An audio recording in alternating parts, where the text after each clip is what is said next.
Bueno, en el año 2015, que regresé al Ecuador, recuerdo una importante mesa redonda, panel, que duró 3 horas en la Universidad Politécnica del Litoral, donde participaron, digamos, del un lado Walter Spurrier y quien habla, y del otro Pavel Muñoz y Fander Falconi. Eso fue mayo del año 2015, donde quien habla sostuvo que era tan grave en ese momento la situación de la economía ecuatoriana, que si no se iba ya a los organismos internacionales y se hacía un programa de recuperación, entraríamos en un largo periodo recesivo de muchos años y que debíamos mirarnos en el espejo de Grecia y Puerto Rico. Por lo tanto, este es un año de esos. En el año 2015 no se hizo lo que había que hacer. Cuando fuimos al Fondo Monetario, 4 años después, el país debía 22.000 millones de dólares más de lo que debía en el 2015, con un costo de más de 2.000 millones de dólares de intereses al año. Si en el año 2015 se habría hecho o se hubiera hecho lo que se debía haber hecho, seguramente ahí ya se habría corregido el problema del subsidio de los combustibles, más ahorrarse esa deuda. Hoy día tendríamos 4.000 millones de dólares menos de problemas y el país estuviera resuelto. Entonces, lo primero que tenemos que hacer para explicar el año 2019 es entender lo grave que es la irresponsabilidad de no hacer a tiempo las cosas en una economía como le pasó a Macri. La economía puede tardar, pero le pasa a uno la factura. Entonces, como este gobierno dio un viraje más conceptual que real, en el sentido de que sí, ha habido un cambio, pero en lo económico se tardaron, no fueron a fondo, puede haber limitaciones de orden político, limitaciones de capital político del régimen, tenían que desarmar una telaraña heredada, qué sé yo, pero lo cierto es que esa profundidad que se necesita, ese gran cambio de ir a una economía libre, que es complejo porque requiere un acuerdo nacional. Si uno quiere que el Ecuador se desarrolle y cambie de verdad, tiene que ir a una economía libre, porque no hay país del mundo. Estamos hablando de Finlandia, Suecia, hablemos de Suiza, hablemos de Singapur, hablemos de Nueva Zelanda, Australia, esos países que han dado ese salto gigantesco. Tienen una economía estatizante en su producción, que asfixia con regulaciones como la ecuatoriana. No. Tiene un Estado que interviene para que las empresas no puedan producir. Tiene protecciones a industrias ineficientes. No. No tiene acuerdos de libre comercio. No, los tiene. Entonces, si todas esas cosas hay que hacer, no se pueden hacer sin un gran acuerdo nacional. Y la pregunta es, ¿tiene hoy espacio político, capital político el gobierno para hacerlo? No lo veo. Entonces, el año 19 refleja estas cosas y el 20 lo va a reflejar igual. No va a haber crecimiento el año 2020. Pero las medidas que ha tomado el gobierno en este año, entonces, usted, economista, considera que eran las desafortunadamente necesarias, como endeudarse con el Fondo Monetario Internacional, como esta nueva reforma que tuvo mucho de tributario recientemente aprobada y que mañana se va a propósito a conocer el veto del presidente en la Asamblea?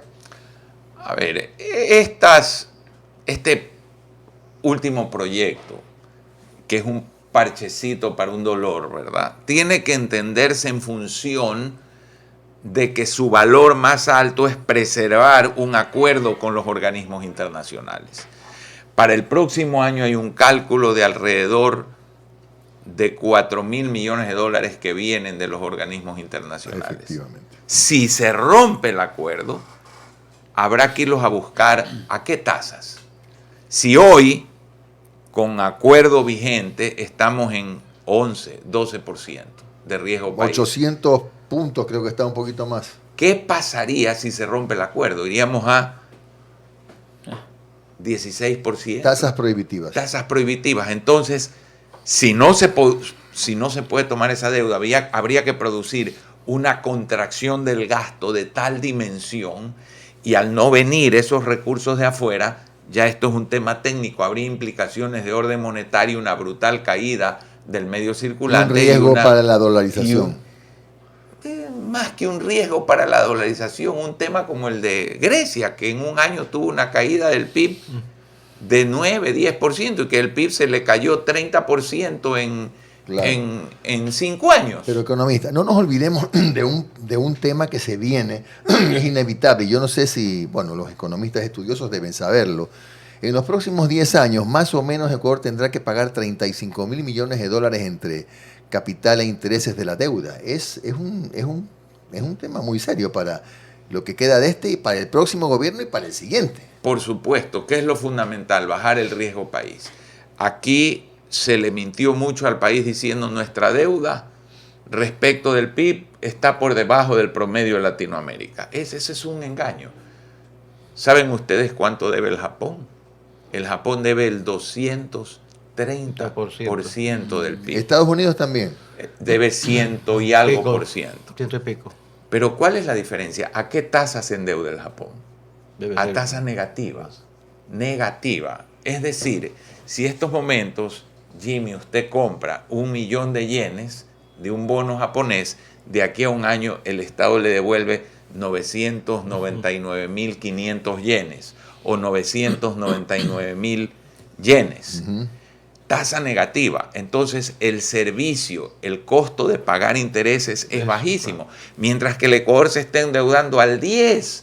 O sea, la gran mentira, como tantas de la FARC, Familia Revolución Ciudadana, fue sacar esa cifra. Nuestra deuda en relación al PIB es baja en comparación con otros países. ¿Qué prefiere usted?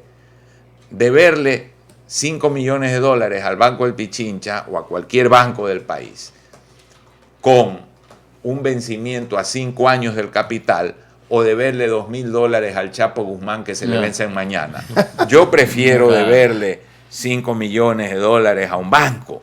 Entonces, el problema en el Ecuador es las tasas a las cuales estamos endeudados. Porque si un país, Jimmy, señores, está vinculado al mercado, ¿qué pasa cuando llega un vencimiento? Emite papeles, los coloca y paga lo anterior. Eso es lo normal, hace un rollover. El problema es cuando uno corta, como Argentina seguramente va a cortar la relación con el mercado, porque ya está hablando este señor de que no quiere seguir el acuerdo con el fondo y de que ya quieren un descuento en la deuda. O sea, eso el mercado se lo cobra después. El problema no es la deuda, sino el costo del dinero. Por supuesto, una cosa es que yo deba, como Panamá, que se endeudó a 40 años plazo alrededor del 2% de interés, y el Ecuador, que se endeuda a 4 o 5, al 10 o al 11% de interés. ¿Y hay posibilidades de una renegociación de la deuda externa? ¿Ecuador está en este momento en una posición como para eso? Jimmy, hay que diferenciar lo que es una deuda de bonos y lo que es una deuda con los organismos internacionales y lo que es una deuda con países. O sea, la deuda China, puede ser... Esa es la deuda que es susceptible de ser reestructurada. ¿Por qué? Pues yo no puedo ir al mercado a decir, reestructúrenme los bonos, porque estoy diciendo, estoy en default, no voy a pagar. Claro. Y eso es aterrorizante para el mercado. Tampoco puedo ir al Banco Mundial o al BID a decir, bájeme los intereses. Eso ya está pactado. Cuando eso sucede, cuando un país entra en default y sienta a los acreedores, sí, se puede reestructurar, pero hay que declararse primero en default y eso tiene un costo muy grande porque se para el financiamiento externo. Y del 100% de la deuda externa del Ecuador, ¿qué tramo le corresponde a la China? Es un tramo alto, son alrededor de 8 o 9 mil millones. Ya. Es un tramo alto. Es todo lo que se podría renegociar. Pero tiene un peso importante, ¿verdad? Tiene un peso importante. Lo fundamental ahora es ir en el futuro, porque repito que es difícil para mí ver ya capital político en el régimen. Ojalá puedan, por ejemplo, focalizar los subsidios. Eso bajaría el riesgo país. En la medida en que el país va haciendo cosas sensatas que demuestren que tiene capacidad de pagar, hay más disponibilidad, el riesgo país baja y yo puedo tomar deuda más barata para pagar, ir sustituyendo la deuda ¿Cómo cara. focalizaría usted los subsidios? Bueno, ciertamente el tema más importante, y aquí lo dije en alguna entrevista anterior y lo he sostenido toda la vida y lo hice cuando estuve en función pública, el subsidio al transporte público. Ese es el tema más importante. ¿Por qué? Porque la gente dice sin mostrar cifras. Es que cuando sube el diésel todo sube, todo se vuelve caro. Bueno, ¿cuánto vale el diésel en el Perú y Colombia? El triple que en el Ecuador. El triple. Y la pregunta es, ¿las papas, las cebollas son más caras dónde? Entonces, bueno, pero son economías que están con mejores índices de productividad que Ecuador, pues, ¿no? es que la clave no está, por lo tanto, en cuál es el precio del diésel, sino cuál es mi productividad y los demás costos. ¿Dónde sí le pega al pobre? Y le pega de verdad en el transporte público. Uno dice, no, pues son 10 centavitos, espérese un rato. 10 centavitos, 2 o 3 buses al día. Así es. ¿Verdad? Y de pronto una familia de 3 que claro, usan el transporte. O 5, Sí. entonces ponga usted 20 centavos. Vamos a suponer 20, o un promedio de 25 centavos. Por 2 son 50, por 5 son 2.50 por día. 2.50 por día, por 30 días, hacen $70 Y si al es mes. que solo vas a un Sí. lugar. Es un Exactamente. importante impacto. Y $70 para una familia pobre es bastante dinero. Entonces ahí es donde hay que focalizar en el transporte subsidio. público. El transporte público es donde más pega. ¿Y a quién le quitaría el subsidio? A todos los demás. ¿Al gas también? Bueno, pongamos el ejemplo, una familia pobre, ¿cuánto usa de gas? ¿Un tanque al mes? 1. El impacto de duplicarlo, triplicarlo es infinitamente menor que subir el transporte público. Pero en cambio políticamente tiene un peso Eso es otra enorme. cosa, políticamente, porque los políticos, las universidades, los medios de comunicación, la sociedad entera se encarga de construir una serie de mitos. ¿Cuánto ha costado el subsidio a la energía, a los combustibles? 100.000 millones de dólares. La pregunta es simple, desde el año 1974. ¿Hay alguna cifra comparable a 100.000 millones de dólares? Por ejemplo, ¿cuánto es el total de la deuda del Ecuador? Más o menos 65.000 millones de dólares si uno incluye la deuda de la seguridad social, que por ciertas definiciones contables puede no ser incluida. Muy bien. 100.000 millones de dólares es más que toda la deuda del Ecuador, interna y externa, más todo lo que la seguridad social tiene guardado para las jubilaciones. Si esa monstruosa cantidad de dinero ha ido a los pobres, ¿por qué hay pobres? Es que evidentemente no fue a los pobres. ¿Y por qué no fue eliminado ese subsidio en los últimos 40 años? El subsidio Por fue gobiernos de eliminado izquierda y en de derecha. 1994, cuando estando en la vicepresidencia de la República, siendo presidente Sixto Durán Ballén, estando quien le habla, se pasó una ley que liberalizó la importación de los combustibles y el precio. Los políticos se encargaron de darle marcha atrás. ¿Cuánto duró esa ley? Muy poco tiempo, porque los políticos se encargaron de darle marcha atrás. Lo que quiero decirles es que al menos de mi parte, siempre que he estado en el gobierno, he tratado de eliminar ese subsidio porque entiendo lo perverso que es. Ese es el Robin Hood invertido. No saca de los ricos para dar a los pobres, saca de los pobres para darle a los ricos. Si usted tiene, vamos a suponer que el gobierno regala una manzanita por cada galón de combustible. Entonces va un bus que tiene 40 personas adentro, pone 40 galones. ¿Cuántas manzanas le tocan a cada pasajero? Una manzanita. Sí. Si alguien va con un vehículo, una Ford F-150, y pone 25 galones, ¿cuántas manzanitas le tocan una manzanita? No, 25 le tocan al dueño. Sí. Entonces, ese es el subsidio, así de tonto es. No está tiene focalizado. sentido. Se ha venido manejando. Claro. Ahora, ¿usted considera que se está dando la lectura adecuada a nivel del gobierno actual? No, las matemáticas son exactas, la economía me imagino que es igual, pero ¿hay una lectura adecuada? ¿Estamos enrumbándonos bien o vamos a tener todavía mayores problemas en lo económico? El próximo año no habrá crecimiento, ¿verdad? Repito que el año 2015 al menos quien habla lo advirtió, que si no se hacía un cambio profundo, no iba a haber crecimiento. Entonces, Que el gobierno no está ya en un eje castrochavista, fantástico. Que el gobierno ya no está en una posición insensata que no lleva a ninguna parte de tratar de seguir un modelo como el de Venezuela, Cuba, Nicaragua. Está muy bien. Pero la economía requiere unos cambios de una profundidad tal que no se pueden hacer si no se pone de acuerdo a la sociedad, si no se hace entender a la sociedad. Pero mi pregunta es, ¿tiene espacio el gobierno para eso? Un gran acuerdo político donde estén no solo también los políticos, sino también las cámaras, etc. Por supuesto. A ver, pero el complejo, economista Dají está sugiriendo que no hay el escenario político adecuado en El este capital, momento, sí. ¿verdad? Sí. Como para conciliar, consensuar y tomar decisiones Sí. juntos como país. Y si entiendo bien su análisis, este gobierno ha hecho lo correcto, pero lo hizo tarde. Lo hizo tarde. A ver, usted iba con un rumbo, allá hay una tormenta, el barco iba hacia la tormenta. Entonces usted viró. El tema es a qué velocidad está avanzando luego de virar. Porque la tormenta está viniendo. Entonces tiene que ir a suficiente velocidad. La pregunta es, o la interrogante es, ¿se requiere o no un capital político? Y Jimmy es político. Jimmy sabe que se requiere un capital político. Ahí es donde yo, permítame interrumpirlo nuevamente, economista, es Y no donde está la clave de su análisis. Es decir, usted, si tiene claro el diagnóstico, usted tiene clara la receta. Eso, y la eso iba receta daría la impresión de que no se puede aplicar con este gobierno. No se puede aplicar porque no tiene capital político y la pérdida del capital político se debe al normal desgaste del gobierno y a errores de bulto en la forma de comunicar. Desgaste en 2 años economista. Sí.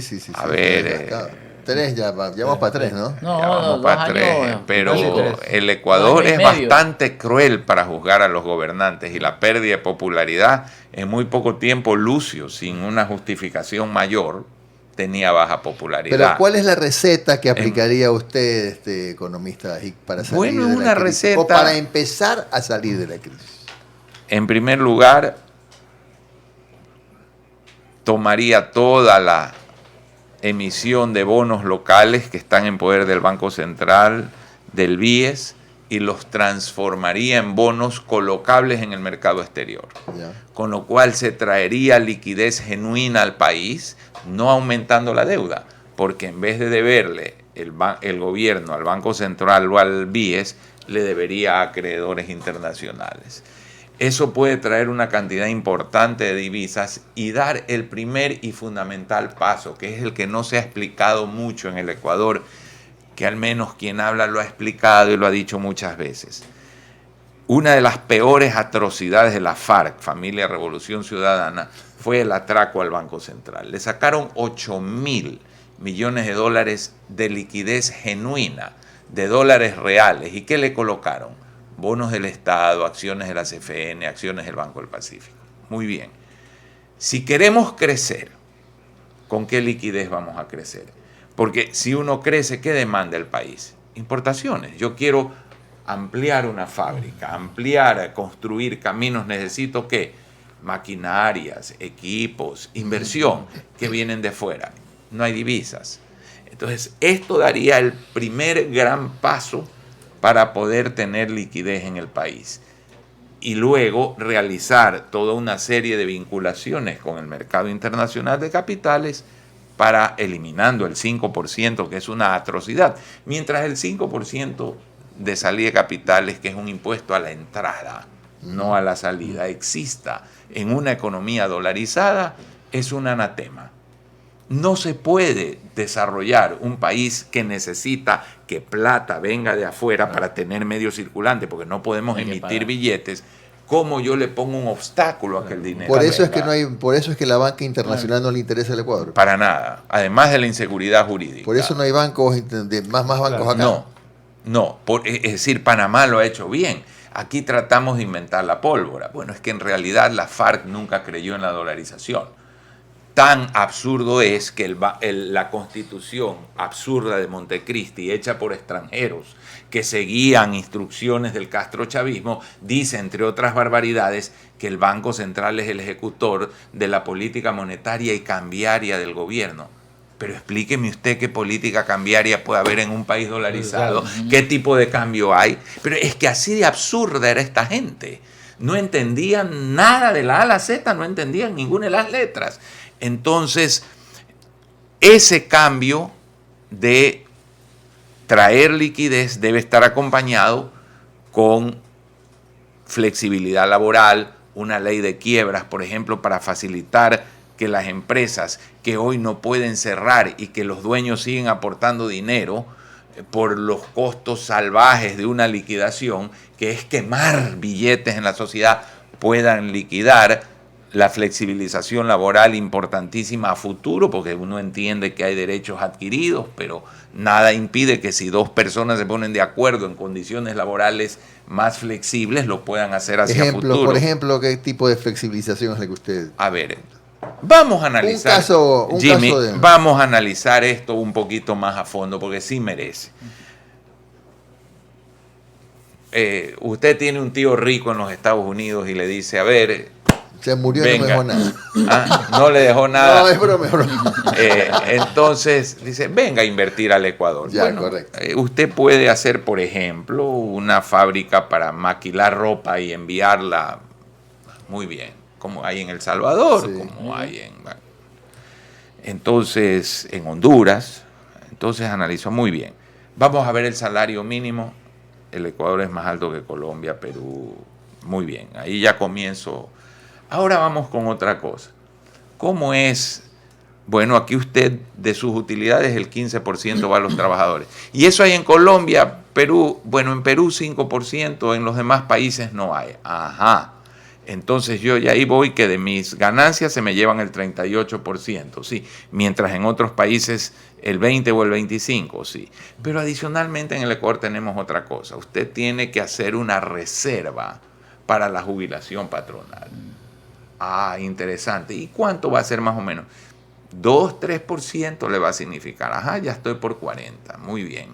Pero hay otra cosita. Cuando usted saque las utilidades, se le van a llevar el 5%. Oiga. No va a invertir aquí. Nadie va a invertir aquí. Por eso es tan baja la inversión extranjera. Entre otras cosas, Jimmy, porque además, y hace poco publiqué un artículo en Diario El Universo que decía las matemáticas de los índices, donde tenemos que entender que para este gran acuerdo nacional el tema de la seguridad jurídica es terrible. Hay un índice del Heritage Foundation que habla de la libertad económica, que es la facilidad de hacer negocios. El Ecuador ocupa el puesto 170 entre 180 países del mundo. En un quinto grupo de países, el de más abajo, que se llaman países represivos.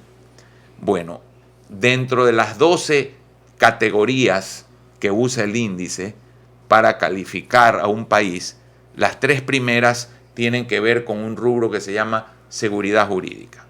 Esas 3 categorías de seguridad jurídica son, primero, la seguridad de un contrato. ¿Cuán seguro estoy de que no me invadan un terreno, de que me respeten un contrato? 35.6 sobre 100. El segundo rubro es la integridad del gobierno, la honestidad del gobierno. Tiene 23, 24 sobre 100. Y la otra categoría es la eficacia del sistema judicial.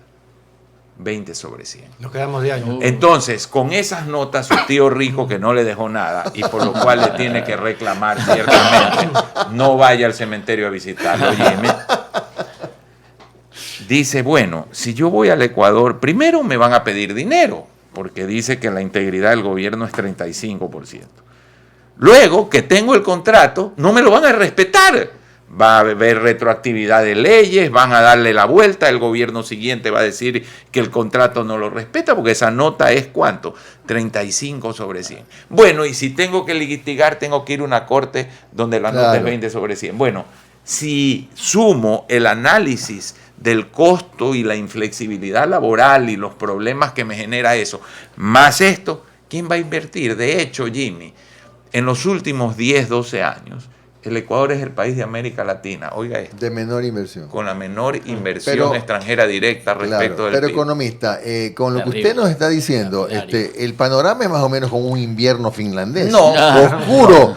No. Quiere Uno decir, de no, frío. quiere decir, no hay salidas para este país. ¿Usted porque cree- usted no puede renegociar derechos adquiridos. Pues. Pero a futuro sí. Puede haber una ley que a futuro me permita una contratación más flexible. Para lo cual necesita el acuerdo nacional. Necesita el acuerdo nacional. Para tener un replanteamiento de la justicia ecuatoriana se requiere un acuerdo nacional. Para tener una sensatez en que no haya subsidios se requiere un acuerdo nacional. Para hacer que la economía no tenga protecciones, lo cual implica que empresas ineficientes tienen que cerrar, porque no se las puede seguir manteniendo con aranceles altos que perjudican al consumidor, se requiere un acuerdo nacional. Y este es el tema. Y lo importante es que el Ecuador entienda que ningún político que diga que va a resolver el problema en 4 años está diciendo la verdad, porque cuando uno estudia esas Finlandias, esas Noruegas, esas Suecias, esas Suizas, esos Singapur, Nueva Zelanda, Australia, o el Chile exitoso a pesar de todo lo que digan, uno se da cuenta que no es menos de 30 años. Sí. En el caso de Finlandia, 30 años. Entonces, es que ¿qué es lo sensato? Vamos a empezar un camino. Y ese camino, si lo hacemos bien y lo sostenemos y lo mantenemos, en 30 años nos va a dar el resultado que Pero queremos. ¿qué pasa con el aspecto social? Por ejemplo, muchas veces todos estos problemas de endeudamiento y todo lo demás puede aplastar al ser humano en determinado momento. No, el pobre va a seguir siendo cada vez más pobre, entonces más o menos por ahí va la cosa. A ver, en los últimos 10 años, Latinoamérica sacó más de 100 millones de personas de la pobreza y la distribución del ingreso mejoró. Esta es la realidad. No es que estemos donde debemos estar, no es que sea ideal la distribución del ingreso, pero esas cifras no se dicen. Ahora, la parte, y esto será mi artículo de la próxima semana en Diario El Universo, la parte dura de esto es que estudios muy serios académicos demuestran que esa mejora en la distribución se debe al crecimiento económico en sí mismo mucho más que a las políticas de los gobiernos. Pero no Entonces, necesariamente el crecimiento económico equivale a bienestar. a ver, el crecimiento económico de la América Latina sacó a 100 millones de personas de la pobreza. La sacó de la pobreza. Pero el crecimiento económico cuando se traduce en una redistribución un poquito más... La redistribución del ingreso mejoró en Latinoamérica en los últimos 10 años. Bueno, no es lo que ¿mejoró debe en ser. Ecuador también o no? También mejoró en el Ecuador, pero por producto del crecimiento económico. Y cuando se estudia a fondo esto, se ve que es ese crecimiento económico mucho más que las políticas del Estado. Entonces, ¿a dónde hay que apuntar? A que haya crecimiento, porque el crecimiento en sí mismo beneficia a los consumidores, aumenta los salarios, aumenta el empleo, que es la manera de redistribuir más eficiente, porque cuando los gobiernos hacen un programa para atender a los pobres, se roban la mitad de la plata, inventan cosas y ya sabemos dónde terminan. Se quiso redistribuir el ingreso seguramente con una refinería como el Aromo. Hubo redistribución del ingreso con los 2.300 millones que costó la refinería de Esmeraldas, repotenciarla. Economista, bueno, dejamos para el segundo capítulo otras cosas que ya no hubo tiempo, pero queremos hablar, consultar su opinión sobre temas como las concesiones de las eléctricas, las telefónicas, pero lo dejamos para una próxima entrevista. Con mucho gusto, es un tema muy importante. Le agradecemos mucho, economista Alberto Dajic, ex vicepresidente de la República.